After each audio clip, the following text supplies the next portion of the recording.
Hello and welcome to the 10th chapter of your class 6th textbook. The name of the chapter is A Strange Wrestling Match. नमस्कार, आप सभी का स्वागत है class 6 के 10th chapter में जिसका नाम है a strange wrestling match. Wrestling यानी जो हम मल्ल युद्ध या लड़ाई की बात करते हैं उसे रेसलिंग कहते हैं। आप लोग WWE, WWF जैसे वर्ड सुने होंगे या देखे होंगे रेसलर्स को लड़ते हुए, तो यहाँ हम वैसे ही एक रेसलर के बारे में पढ़ेंगे। There was once a wrestler called Vijay Singh, a tall man with massive shoulders and muscular arms. He towered over others like a giant. Vijay Singh, people said, was born wrestler and could beat all other wrestler in the world. यहाँ कहा गया है कि विजय सिंह नाम का एक wrestler था। वो बहुत ही लंबा चौड़ा मस्कुलर यानी बहुत तगड़े शरीर वाला इंसान था और उसकी लंबाई एक जायंट यानी बहुत लंबे इंसान जैसा वो था।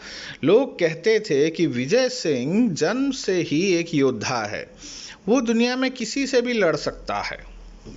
This Pahalwan had but one shortcoming which often landed him in awkward situation. He was fond of boasting. One day he was sitting in the marketplace surrounded by several young men. After drinking many glasses of milk, he suddenly proclaimed, "Why are people afraid of ghosts? I am not. I wish I meet a stout ghost. I'll teach him a lesson." यहाँ जैसे आप picture में देख सकते हो, market में बैठकर विजय सिंह ने कई गिलास दूध पीने के बाद उसने कह दिया कि पता नहीं लोग क्यों भूतों से डरते हैं। मुझे भूतों से डर नहीं लगता। मैं आशा करता हूँ कि मुझे कोई बदतमीज हट्टी भूत मिले जिससे कि मैं लड़ाई कर सकूं और मैं उसे एक सबक सिखा सकूं। There were murmurs of applause as well as appreciation among the young men. अब वहाँ जो युवा पीढ़ी खड़ी थी वो इसको सुनने के बाद कई लोगों ने तालियां भी बजाई और कई लोग इसे सुनकर उसकी तारीफ भी करने लगे। If you walk alone at night through the haunted desert, one of them said, you are sure to meet ghost. उनमें से किसी एक ने कहा कि अगर आप रात के समय में मरुस्थल में चले जाओ, जो कि खौफनाक खतरनाक मरुस्थल है, वहाँ पर आपको कहीं ना कहीं भूत ज़रूर दिख जाएगा। They roam freely. Strange sings and moans can be heard all over the place. Travelers have been looted and killed. Would you really want to go there? Vijay Singh's mighty heart missed a beat or two. Why did he have to boast? Yes, I have heard of the haunted desert, he said nonchalantly. I think it was just a fairy tale.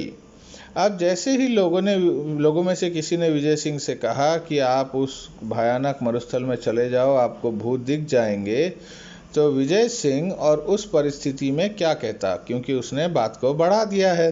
उसने कह दिया है कि उसे भूतों से डर नहीं लगता। अब लोगों ने उससे पूछा क्या आप वहां जाना चाहोगे। ये सुनते ही विजय सिंह की धड़कनें जो हैं वो कम हो गई, यानी उसे डर लगने लगा, लेकिन उसने अपना डर का प्रदर्शन नहीं किया। उसने किसी को नहीं बताया कि उसे डर लग रहा है और उसने कहा कि ये बस काल्पनिक कहानियां हैं, उसे कोई फर्क नहीं पड़ता। Oh no, said one of the admirers. It's true. This place is 10 miles to the west on the road of Jaisalmer. The landmark is an ugly black rock that looks like the head of a camel. Beyond that, there is nothing but sand and wilderness and of course ghost. अब इस विजय सिंह को जैसे ही उसने कहा कि ये बस काल्पनिक कहानियां हैं, तो लोगों ने कहा नहीं नहीं, ऐसा नहीं है, ये सच है। ये 10 माइल पश्चिम की तरफ है जैसलमेर से। अगर आप जाओगे तो वहाँ आपको एक बड़ा सा पत्थर दिखेगा जो कि एक ऊंट के सर की आकृति का दिखता है और उसके बाद आपको सिर्फ मरुस्थल ही मरुस्थल मिलेगा। Almost the entire village turned up that evening to bid farewell to Vijay Singh, who was ready to set out west. Just then an old woman came forward and thrust a small packet into his hand, and Vijay Singh started walking into the red sunset of the desert. सब गांव वाले एक साथ जमा हो गए थे। जब विजय सिंह उस भूतिया मरुस्थल की ओर जाने लगा, तभी गांव की एक बूढ़ी औरत आई और उसने एक पोटली विजय सिंह के हाथों में थमा दी। As he walked, the night deepened. The moon was bright and the stars shone clearly in the Rajasthan sky. जैसे ही वो चलने लगा, धीरे धीरे शाम हो गई, रात हो गई, रात घनी हो गई और चांद जो है वो सर पर चमकने लगा। तारे पूरे आकाश में टिमटिमा रहे थे, यानी आकाश में बादल नहीं थे और एक साफ मौसम था। Still a few miles short of his destination, Vijay Singh remembered the old woman's packet. He opened it and found nothing but a lump of salt and egg. The woman was well known for her eccentricities. अब विजय सिंह जब चले जा रहा था, तब उसे अचानक से याद आया कि उसे गांव से निकलते वक्त एक बूढ़ी औरत ने एक पोटली में कुछ बांध कर दिया था। जब उसने वो पोटली खोली तो उसने देखा कि उसमें नमक और अंडा है। अब ये जो बूढ़ी औरत है, ये अपने इस अजीब व्यवहार के कारण सब जगह जानी जाती थी। ये बड़ा ही अजीब था। कोई इंसान बाहर जा रहा है तो हम उसे खाने के लिए रोटी, सब्जी या कुछ चीज़ देते हैं, लेकिन एक कच्चा अंडा और नमक कौन किसे देता है और उसका काम में क्या आएगा? क्या वो कच्चे अंडे को रात में मरुस्थल में उसे बालू में डाल देगा या क्या करेगा उसका? As Vijay Singh stepped into the haunted desert, he heard a voice. Vijay Singh, you will get lost in the desert. Come this way. I am your friend Natwa. At once, Vijay Singh realized it was not his friend but a ghost. Trying to sound brave, he called back, Where are you, my dear Natwa? It's a dark and I cannot see you. Come here and show me the way. Like all good wrestler, Vijay Singh wanted to size up his enemy. जैसे ही विजय सिंह ने उस मरुस्थल में पैर रखा, उसे एक आवाज़ सुनाई दी, विजय सिंह, तुम गायब हो जाओगे, खो जाओगे, आओ मैं तुम्हें रास्ता दिखाता हूँ, मैं तुम्हारा दोस्त नटवर। जैसे ही विजय सिंह ने ये आवाज़ सुनी, उसे समझ में आ गया कि ये कोई नटवर उसका दोस्त नहीं है, बल्कि कोई भूत है। लेकिन बिना घबराए विजय सिंह ने साहस के साथ कहा, तुम कहाँ हो? मैं तुम्हें इस अंधेरे में देख नहीं पा रहा हूँ। अभी थोड़ी देर पहले हमने पढ़ा था कि चांद की रोशनी जो थी वो पूरी साफ चमक रही थी, तारे टिमटिमा रहे थे। इसमें विजय सिंह को अंधेरा कहाँ से मिल गया? ये कारण ये था कि विजय सिंह उसे अपने सामने लाना चाहता था, देखना चाहता था कि ये भूत कितना बड़ा, कितना खतरनाक है। Soon the ghost appeared at his side. Vijay Singh peered into his face and declared, You are just a plain lying ghost. Anyway, now I don't have to walk all night. I was longing to meet you. Not used to insult, the ghost was taken aback. People generally startle back in horror when they meet him. जैसे ही गोश्त उसके side में आ गया, विजय सिंह ने उसे घूर कर देखा और कहा, अरे तुम तो एक बेकार से भूत हो। चलो कोई बात नहीं, मेरा काम तो ख़त्म हो गया, मैं बस तुमसे ही मिलने आया था। पूरी रात मुझे और चलने की कोई ज़रूरत नहीं, मैं तुम्हें लेकर जाऊंगा।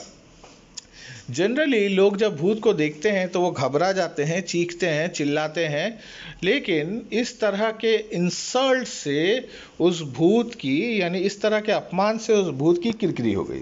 अब बेचारा भूत, कोई भी इंसान आज तक उसके सामने आकर इस तरह की बातें उससे नहीं की है, तो वो जरा सा कुछ कंफ्यूज हो गया, घबरा गया। They often fainted, but here was this unfeeling creature claiming he wanted to meet a ghost. It did not make sense. Really, I don't know why you long to meet me, the ghost said. जब लोग भूत को देखते हैं तो ज़्यादातर cases में वो बेहोश हो जाते हैं, लेकिन यहाँ पहली बार ऐसा हुआ है कि कोई इंसान भूत से मिल रहा है और वो बता रहा है कि वो उससे मिलना चाहता था। That proves Vijay Singh in a bold voice that he was a stupid ghost. The least a ghost can do is to read a man's thought. However, a worthless ghost like you is better than no ghost. The fact is, I am trying to wrestling with men. I want to fight a ghost. Vijay Singh ने कहा कि तुम एक बहुत ही मूर्ख भूत हो, क्योंकि तुम्हें लोगों का दिमाग पढ़ना नहीं आता। मेरे यहाँ आने का कारण है कि मैं लोगों से लड़ते लड़ते थक गया हूँ, अब मुझे किसी भूत से लड़ना है। The ghost was speechless. Marshalling his ghostly wits, he made an attempt to look Vijay Singh scornfully in the eye. Frankly, he said, "You don't appear all that strong to me." अब ghost जो था ये सुनकर हक्का बक्का सा रह गया, लेकिन अपनी भूतिया हरकतों से परेशान उस भूत ने विजय सिंह की आंखों में देखा और बताना चाहा कि तुम मुझे उतने शक्तिशाली नहीं लगते। तब विजय सिंह ने कहा, "Appearance can be deceptive." Vijay Singh said, "Take your case. You claim to be nutwar, though actually you are a rascal of a ghost. If you doubt my strength, let me give you a demonstration of it." अब विजय सिंह ने कहा कि लोगों को देखकर, उनके हुलियों को देखकर कभी पता नहीं चलता कि वो क्या है। एक बहुत ही फेमस डायलॉग है मारी मूवी से शायद, कि किसी के हुलियों को देखकर उसकी औकात का अंदाज़ा नहीं लगाना चाहिए। ऐसा इंसान बहुत खतरनाक होता है, वो हुलिया ही बदल देता है। तो विजय सिंह ने भी वही कहने की कोशिश की कि मुझे देखकर मेरी ताकत के बारे में अंदाज़ा मत लगाओ और चलो हम अपना ताकत का प्रदर्शन करते हैं। उसके बाद है क्वेश्चन आंसर, जिसके लिए आप क्वेश्चन आंसर्स का वीडियो देख सकते हैं, वो भी मैंने अपलोड कर दिया है। फिर सेकंड पार्ट में Vijay Singh picked up a piece of rock from the sand. "Take this," he offered it to the ghost, "and squeeze it hard. It is filled with fluid. See if I'm wrong." While the ghost tried to squeeze the rock first with one hand, then with both, Vijay Singh stealthily took out the egg from his pocket. Vijay Singh snatched the rock from the ghost and placed it between both hands and squeezed. At once the yellow yolk oozed from around his fingers, and the crackling of the egg cells created the illusion of the stone being crushed. The ghost was so astonished he did not notice Vijay Singh bending to clean his hand with sand and disposing of the telltale cells. Vijay Singh then picked up another piece of rock and gave it to the ghost. Without a word, the ghost took it, felt it, and peered at it. Vijay Singh put his hand into his pocket to take out the lump of salt. "This is only a stone," protested the ghost, "and anyway it is too dark to see." "Never heard of a ghost who cannot see in the dark," remarked Vijay Singh. "That stone which you hold in your hand contains salt. Crumble it and see." Again the ghost tried to crush the stone, but in vain. He handed over the stone to Vijay Singh. The ghost was now beginning to doubt his ghostly powers. अब यहाँ तक हमने देखा कि विजय सिंह ने उस भूत को ललकारा, कहा अपनी शक्ति प्रदर्शन करते हैं। पहले तो विजय सिंह ने उसके हाथ में एक पत्थर का टुकड़ा दिया और कहा, इसमें लिक्विड, फ्लूइड यानी लिक्विड भरा हुआ है, आप इसे दबाओ तो इसमें से लिक्विड निकलेगा। अब घोस्ट ने पहले उसे एक हाथ से दबाया, फिर दोनों हाथों से कोशिश की, लेकिन उसमें से कुछ नहीं निकला। इस बीच विजय सिंह ने अपने जेब में हाथ डालकर उसके पास जो अंडा था उसने निकाल लिया और विजय सिंह ने उस पत्थर के साथ उस अंडे को अपने हाथों के बीच में रखा और उसे तोड़ दिया। अब अंडे के सेल यानी अंडे के ऊपर वाले भाग के टूटते ही ऐसा लगा जैसे पत्थर टुकड़े टुकड़े हो गया और विजय सिंह के हाथों के साइड से वो अंडे का यॉक, जो अंडे का अंदर रहता है वाइट यॉक और येलो यॉक, वो बाहर आ गया और ऐसा लगा जैसे उसमें से फ्लूइड या लिक्विड बाहर निकल आया। वो गोश्त इतना हक्का बक्का रह गया ये देखने के बाद कि विजय सिंह जब नीचे झुककर उन अंडे के टुकड़ों को बालू में साफ कर रहा था, उसने उससे भी ध्यान नहीं दिया। फिर विजय सिंह ने एक दूसरा पत्थर उठाया, उसके हाथ में दिया और कहा कि इसमें से नमक निकलेगा। उस गोश्त ने कहा, ये तो बस एक खाली पत्थर है, लेकिन उसने कहा कि इसमें से नमक निकलेगा। तो उसके जवाब में गोश्त ने कहा, वैसे भी यहाँ इतना अंधेरा है कि मुझे कुछ नहीं दिखाई दे रहा। अब विजय सिंह थोड़ी देर पहले जब गोश्त को सामने बुलाने के लिए जब उसने अंधेरे की बात की थी, तब अंधेरा था, लेकिन तब अंधेरा एक्चुअल में नहीं था क्योंकि चांद की रोशनी गिर रही थी। लेकिन जब अब भूत ने कहा कि अंधेरा है, मुझे कुछ नहीं दिखाई दे रहा, तो विजय सिंह ने उसका मजाक उड़ाते हुए कहा कि मैंने आज तक ऐसा भूत कभी नहीं देखा है जो अंधेरे में उसको दिखाई न दे। तुम एक फालतू के भूत हो। और इस तरह के अपमान से भूत जो है वो बड़ा ही घबरा गया था। I can see that you are not going to be a worthy opponent. What's the use of wrestling with a weakling whom I can floor in a minute? So saying, Vijay Singh casually crumbled the lump of salt and let the stone drop in the darkness. He held out his hand and commanded the ghost to taste the powdered stone. Mesmerized with the Pahalwan's extraordinary strength, the ghost did as he was told.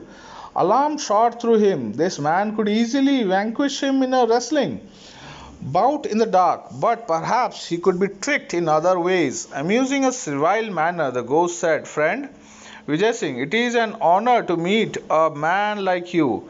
I admit or to bring defeat, but where you will go tonight? Rest in my house. You can leave tomorrow. अब भूत ने जैसे ही विजय सिंह को ये सब कारनामे करते हुए देखा तो उससे लगा कि इस इंसान से लड़ना मूर्खता होगी, क्योंकि ये मिनटों में ही मुझे धराशायी कर देगा। क्योंकि जो पत्थर तोड़कर पानी निकाल सकता है, पत्थर से नमक निकाल सकता है, वो तो मुझे मिनटों में ही खत्म कर देगा। ये सोचकर भूत ने उससे कहा कि इसे किसी दूसरे तरीके से मात देनी पड़ेगी, इसके साथ चालाकी का इस्तेमाल करना पड़ेगा। और उसने कहा, ठीक है भाई, मैं अपनी हार मानता हूँ, लेकिन इतनी रात को तुम कहाँ जाओगे? आज रात तुम मेरे घर पर रह जाओ और कल सुबह होते ही चले जाना। Now, thoroughly elated, Vijay Singh replied, I cannot refuse your hospitality, but tomorrow you will go with me as my prisoner. I must display the trophy of my victory to my people. The ghost bowed in agreement, but silently vowed to kill Vijay Singh in the night. He led him to his house in the cave. अब जब विजय सिंह ने देखा कि मामला उसके हाथ में आ गया है तो उसने कहा कि ठीक है, मैं तुम्हारे अतिथि सत्कार, मेहमान नवाजी को मना नहीं कर सकता, लेकिन कल सुबह होते ही तुम्हें मेरे साथ मेरे गांव जाना पड़ेगा, जहां मैं लोगों को दिखा सकूं कि मैंने एक भूत को बंदी बनाया है। वहां तो भूत ने हामी में सर हिला दिया, लेकिन दिल ही दिल में कसम खाई कि रात ही रात में विजय सिंह को मौत के घाट उतार देगा। The ghost fed him dry fruit and lot of milk, and later led him to luxurious bed to sleep on, complete with pillows and bolsters. Vijay Singh को रात को उसने बहुत से दूध, सूखे बादाम, फल इत्यादि खाने दिए और फिर उसे एक अच्छे से आरामदायक बिस्तर पर सोने के लिए कहा, जिसमें कि बहुत सारे तकिए गद्दे थे। But Vijay Singh lay awake listening to the groans of the ghost. In the middle of the night he slipped off his bed. He placed a bolster in the center of the bed, throwing over it a coverlet to make it look exactly like a sleeping man. Having done this, he crouched watchfully in the dark corner. Sure enough, just before the break of dawn, the ghost approached the bed armed with a shout club. He brought the club down on what he thought was Vijay Singh's head. Not hearing even a groan, he smiled, pleased that he had killed his enemy. अब विजय सिंह रात के अंधेरे में न सो पाया, ना ही उसे शांति थी। वो चुपचाप अपने बिस्तर पे लेटा रहा और तब तक जब तक उसे मौका नहीं मिला। जैसे ही उसे मौका मिला, उसे लगा कि भूत सो गया है, वो अपनी जगह से उठकर वहाँ पर तक्के गदिये लगाकर और एक कोने में जाकर छिप जाता है। भूत सुबह सुबह एक बड़े से लकड़ी, जिसे कि हम बेसबॉल बैट भी कह सकते हैं, उस तरह के लकड़ी को लेकर विजय सिंह के बिस्तर के पास आता है और जहां विजय सिंह का सर था वहां जोर से मारता है। उसे लगता है कि उसने विजय सिंह के सर पे मार दिया और विजय सिंह मर गया। However, just to make double sure, he struck the bolster 6 times more. अब विजय सिंह के सर पे वार करने के बाद उसे लगा कि शायद अगर वो नहीं मरा होगा, तो उसने 6 बार और विजय सिंह के सर की तरफ प्रहार किया। उसे लगा कि इस तरह विजय सिंह का सर है, तो उसने और 6 बार उसे मारा। Satisfied with his work, he returned to his couch and covering his head, settled down to sleep again. Meanwhile, Vijay Singh crept silently back into bed. After a pause, he groaned as if in disgust, threw back his coverlet and sat up. अब विजय सिंह जैसे ही देखा कि भूत अपने बिस्तर पे जाके सो गया, तब विजय सिंह धीरे से अपने बिस्तर पे जाके घुस गया और इस तरह से उठा जैसे कि उसकी नींद खराब हो गई। Disturbed by the noise, the ghost peeped from under his bedclothes. अब जैसे ही आवाज हुई तो उस भूत ने अपने चद्दर को हटाकर देखा कि क्या बात है। The strong man stretching his arm above his head and yawning. For a moment, the ghost turned rigid with shock. Friend ghost, there are insects in your cave, said Vijay Singh in a complaining voice. Here I was enjoying the sweetest sleep I had ever in years, and there comes this insect to trouble me. I distinctly counted 7 flapping of its wings. Of course, it had not bitten me, but it most annoying. The ghost panicked. Those 7 blows would have reduced any other man to plump. There is no safety near a formidable wrestler like this, he thought, and fled from the cave, leaving behind all his ill-gotten wealth. जैसे ही विजय सिंह ने उस भूत से कहा कि भाई मैं यहाँ आराम से सो रहा था, जिंदगी की सबसे अच्छी नींद ले रहा था, तभी अचानक कोई कीड़ा आकर अपने पंखों से मुझ पर 7 बार वार करता है और मैंने इसको गिना हुआ है। तो ये सुनते ही भूत की हालत पतली हो जाती है। वो सोचता है कि अगर कोई इंसान को इस तरह से पीटा जाए तो वो सिर्फ मांस का लोथड़ा यानी सिर्फ मरा पड़ा रह सकता है, लेकिन ये उठकर बोल रहा है कि कीड़े की पंखों की मार लगी है, यहाँ रहना जान के लिए खतरनाक है, भाग जाना ही सही है। और वो वहाँ से भाग जाता है और अपने सारे प्रॉपर्टी, जो धन संपत्ति उसने लोगों से चुराए थे, वो सब छोड़कर भागता है। It took several camels from the village to remove the property Vijay Singh had acquired. He returned much of it to the rightful owners. He went specially to the old woman, thanked her for her invaluable gift, and asked for her granddaughter's hand in marriage. Henceforth, Vijay Singh was more careful about boasting. It is said that no traveler was ever troubled again in the haunted desert. अब विजय सिंह वहाँ से कई ऊँटों के ऊपर इन सब सामानों को लाद कर गांव लाता है और ज़्यादातर सामान वो गांव के जो सही उस मालिकाना जिसका था, जिसका वो सामान था, उसे लौटा देता है और कुछ चीज़ें वो उस बूढ़ी औरत को भी देता है जिसने उसे नमक और वो अंडा दिया था। उसके बाद विजय सिंह उस बूढ़ी औरत के नातिन का हाथ भी मांगता है शादी के लिए और उसके बाद से वो बढ़ा चढ़ाकर बोलना कम कर देता है। लेकिन ये कहा जाता है कि इस घटना के बाद उस मरुस्थल में आज तक किसी भी और ट्रैवलर यानी पथिक को भूत ने परेशान नहीं किया। तो ये थी कहानी स्ट्रेंज रेसलिंग मैच की। आपको कैसी लगी कहानी कमेंट करके बताएं। अगर आपको वीडियो अच्छी लगी हो तो लाइक करें, चैनल पे आप नए हो तो सब्सक्राइब कर दें, ज़्यादा से ज़्यादा वीडियो अपने दोस्तों में शेयर करें और क्वेश्चन आंसर्स के लिए आप इसका क्वेश्चन आंसर सेक्शंस में जाकर क्वेश्चन आंसर्स का वीडियो देख सकते हैं। तो ये जो नीचे दिए गए क्वेश्चन आंसर्स के लिए मैंने एक दूसरा वीडियो बनाकर डाल रखा है, आप उसे देख सकते हैं। Thank you.